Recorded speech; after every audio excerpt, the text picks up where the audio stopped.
Hello tube family, कैसे हैं आप लोग। आशा करते हैं कि आप लोग अच्छे होंगे, स्वस्थ होंगे, मस्त होंगे, अपने अपने घर में अपने अपने परिवार साथ खुश होंगे। और देखिए बहुत झनाटेदार नाच कहरवा भी सुना रहे हैं हम दोनों बहनों।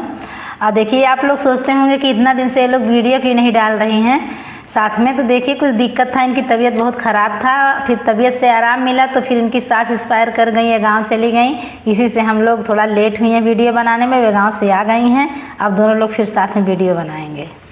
बहुत दीदी का कमेंट आया कि आप क्यों अकेले बना रहे हैं वीडियो। तो ऐसा कुछ नहीं था हम दोनों लोग में, लेकिन ये बिजी थी तो इसी से नहीं हो पा रहा था दोनों लोग के साथ वीडियो। सुनिएगा, एक बहुत नाच कहरवा भी सुना रहे हैं, आप लोग ज़रूर सुनिएगा। जाया जिन विदेशवा राजा हमसे ऋषियाई के, जाया जिन विदेशवा राजा हमसे ऋषियाई के, हमसे ऋषियाई के हो, हमसे ऋषियाई के, हमसे ऋषियाई के हो, हमसे ऋषियाई के। जाया जिन विदेशवा राजा हमसे ऋषियाई के, जाया जिन विदेशवा राजा हमसे ऋषियाई के।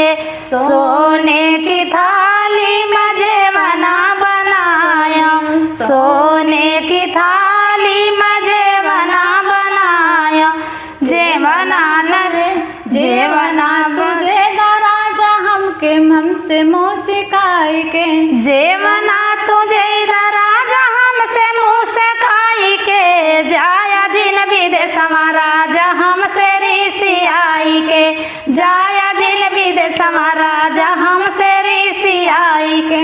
झाझर गेड़ुआ गंगा जल पानी, झाझर गेड़ुआ गंगा जल पानी, गंगा जल पानी हो गंगा जल पानी। पानिया तू पीला राजा हमसे मुँह सिकाई के, पानिया तू पीला राजा हमसे मुँह सिकाई के। जाया जिन विदेशवा राजा हमसे ऋषियाई के, जाया जिन विदेशवा राजा हमसे ऋषियाई के।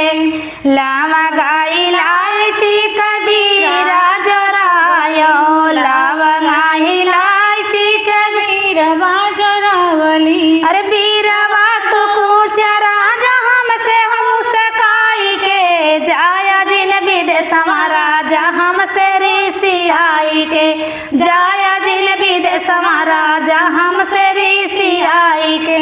फूल हजारी कसे लगायो, फूल मचुनी चुनी से जिया लगाया, से जिया तू सोया राजा हमसे मुँह सिकाई के। जाया जिन विदेशवा राजा हमसे ऋषियाई के, जाया जिन विदेशवा राजा हमसे ऋषियाई के, जाया जिन विदेशवा राजा हमसे ऋषियाई के। कैसे लगा हम लोग का गाना, आप लोग सुन के ज़रूर कमेंट करिएगा।